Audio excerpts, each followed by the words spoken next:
De todas as revistas de faroeste que já circularam no Brasil, a que teve vida mais longa foi Cavaleiro Negro.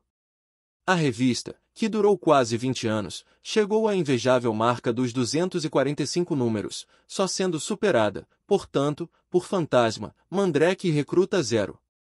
No início da década de 70, quando a Rio Gráfica encerrou praticamente todas as suas revistas em quadrinhos, o Cavaleiro Negro foi uma das poucas a sobreviver, durando mais alguns anos. E, se acabou, foi mais por falta de material do que propriamente por falta de público. Durante toda a sua trajetória, apesar das constantes trocas de desenhistas e de estilo das histórias, o Cavaleiro manteve um público bastante fiel. E, afinal, não é qualquer personagem que consegue passar dos 200 números. Mas, como surgiu o Cavaleiro Negro? O personagem é de procedência norte-americana e no original se chama Black Rider. Entretanto, curiosamente, no seu país de origem não fez tanto sucesso quanto no Brasil.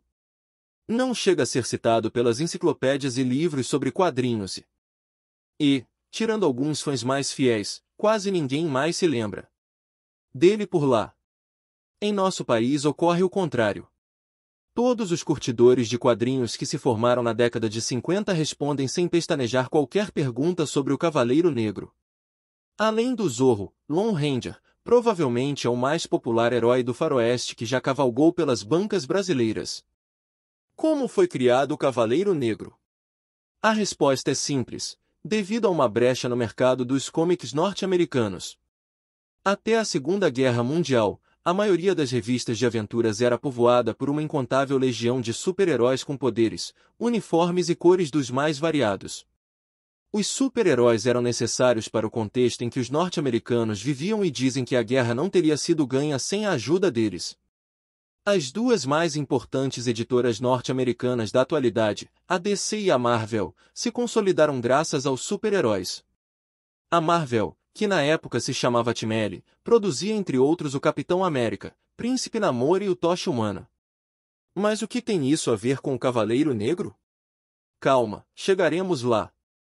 No início dos anos 50 a editora Timely já havia trocado de nome para Atlas e sua linha editorial estava sofrendo uma reforma.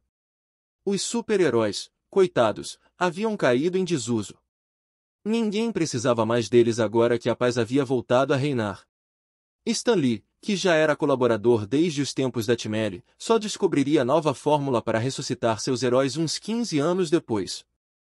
Enquanto isso, para sobreviver, a editora experimentava novos mercados. Era a época das histórias de terror, mais tarde transformadas em fantasia e ficção científica por causa da censura macartista, de romance e faroeste. Naqueles tempos, os editores estavam experimentando de tudo para que suas máquinas pudessem continuar imprimindo as mesmas toneladas de gibis dos tempos áureos e não ir à falência. E a editora Atlas não podia ficar atrás. Seus homens de criação deram tratos à bola e, ao lado dos monstros pavorosos e das mocinhas apaixonadas que enchiam as páginas de revistas de terror e amor, trataram de tirar do forno um batalhão de cowboys, dos quais o Cavaleiro Negro era um dos mais interessantes, apesar de, como dissemos, não ter durado muito. O que o destacava dos demais cowboys era que ele, no fundo, era igualzinho a um super-herói, só que atuava no faroeste norte-americano. Tinha uma identidade secreta como todo super-herói que se preza, na vida real. Era o time do Dr. Robledo, Doc Masters. Ninguém desconfiava que o desajeitado médico que cavalgava um pangaré preguiçoso, molenga, podia ser o famoso herói mascarado que era o terror dos bandidos. Até aí nada demais, pois o legendário Zorro, de capa-espada, também se fingia do medroso Dom Diego de La Vega e, colocando a máscara da raposa, mudava de personalidade. Mas o Cavaleiro Negro e seu alter ego Dr. Robledo estavam mais para Clark Kent que para Dom Diego de La Vega. E tinha também uma Miriam Lane nos seus caminhos, a formosa Marie Latrobe, que em nada diferia das eternas noivas dos super-heróis, admirava o herói e desprezava sua personalidade civil, jamais desconfiando que um e outro eram a mesma pessoa. Marie era filha de um típico fazendeiro local, e tinha um irmão adolescente chamado Bob. Este, por sua vez, era o único que conhecia a dupla identidade do Cavaleiro Negro e o ajudava bastante nas aventuras. Mas o mais interessante de tudo na história do Cavaleiro Negro era que seu cavalo também tinha uma identidade secreta. O desajeitado Molenga se transformava, paralelamente ao dono, num intrépido corcel com um nome bastante assustador, Satã. O dono era difícil de reconhecer por causa da máscara que tapava quase todo o seu rosto, mas como ninguém nunca conseguiu perceber que Molenga e Satã eram a mesma pessoa, isto é, o mesmo cavalo, é algo que jamais pôde ser explicado. O que não tem importância alguma, pois no mundo dos quadrinhos tudo é possível. A fórmula das aventuras do Cavaleiro Negro era bem simples.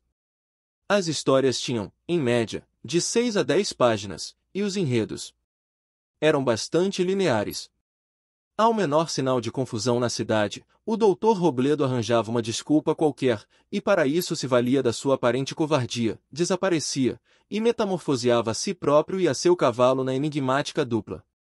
É óbvio que as confusões invariavelmente giravam em torno do rancho do pai de Marie e Bob, o Sr. Latrobe, que a um leitor desavisado pareceria ser o único rancho da região. Pelo menos o rancho mais atacado pelos bandidos de todas as espécies. E como o mascarado não podia deixar que sua noiva, seu cunhado e seu sogro sofressem o menor perigo, aparecia imediatamente para dar uma lição nos malfeitores.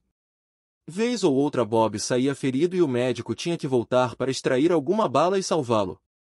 Mas, na história seguinte, não restava nem ao menos alguma cicatriz. A maioria das histórias legítimas do Cavaleiro Negro era nessa base. Havia outras em que o mascarado nem ao menos se transformava no médico, ou vice-versa, mas essas não eram as boas. As melhores aventuras do Cavaleiro Negro eram as que respeitavam a linha descrita acima. A história que está sendo republicada nesta edição facsimilada do Cavaleiro Negro número 1 é uma típica aventura do mascarado. Como as histórias do personagem principal eram curtas e escassas, o restante da revista tinha que ser preenchido com outros heróis do faroeste. A retranca da revista, durante os primeiros números, era histórias formidáveis de índios e de cowboys. E haja índios e cowboys! O Cavaleiro Negro dividia seu espaço com outros heróis mascarados e de dupla identidade como ele, como o Vingador, também publicado nesta edição, e o Cavaleiro Solitário, e dezenas de outros com os nomes mais variados, Apache Kid, Ringo Kid, Arizona Hines, Sierra Smith, Dave Crockett, Kit Carson, Daniel Bom e por aí afora. Do lado dos índios o elenco também era o mais variado, mas o predileto dos leitores era a Flecha Ligeira, desenhado por Fred Meagher, que mais tarde até ganharia a revista própria. Todas essas histórias eram de procedência norte-americana. Muitas da própria Marvel, aliás, Atlas, outras da DC Comics e o restante das dezenas de editoras de quadrinhos que havia na época. Quanto aos desenhistas e roteiristas, quase sempre eram anônimos. O Cavaleiro Negro teve literalmente dezenas de desenhistas, alguns bons, outros medíocres, e até mesmo alguns papas dos quadrinhos como Jack Kirby. Embora não faltassem os heróis complementares, as histórias do personagem principal da revista eram limitadas. Assim sendo, a Rio Gráfica sempre teve problema de falta de material. E como a revista era um sucesso e não podia parar, o negócio era apelar para todo tipo de solução. Alguns outros heróis eram retocados e transformados no Cavaleiro Negro pelos desenhistas do staff interno da Rio Gráfica. Depois, os brasileiros passaram a escrever e desenhar as histórias do Cavaleiro Negro. Entre outros, Valmir, Milton Sardella, Juarez Odilon, José de Arimateia, e até mesmo Flávio Collin. As histórias produzidas no Brasil se alternavam, de acordo com as diversas fases, com as outras retocadas de outros cowboys norte-americanos. A bem dizer, a revista nunca teve uma unidade, de 10 em 10 números a fórmula era completamente diferente e a única coisa igual era o logotipo. Nos últimos números lançados no final da década de 60 quando a revista já era a cores, quem alimentava a revista na realidade eram os espanhóis, pois as histórias do Cavaleiro Negro nada mais eram que as do personagem gringo, pertencente a Selecciones Ilustradas. Gringo desaparecia e no seu lugar era enxertado desenhos de Valmir, substituindo a figura do herói ora pelo Cavaleiro Negro, nas cenas de ação, ora pelo Dr. Robledo, nas cenas passadas na cidade.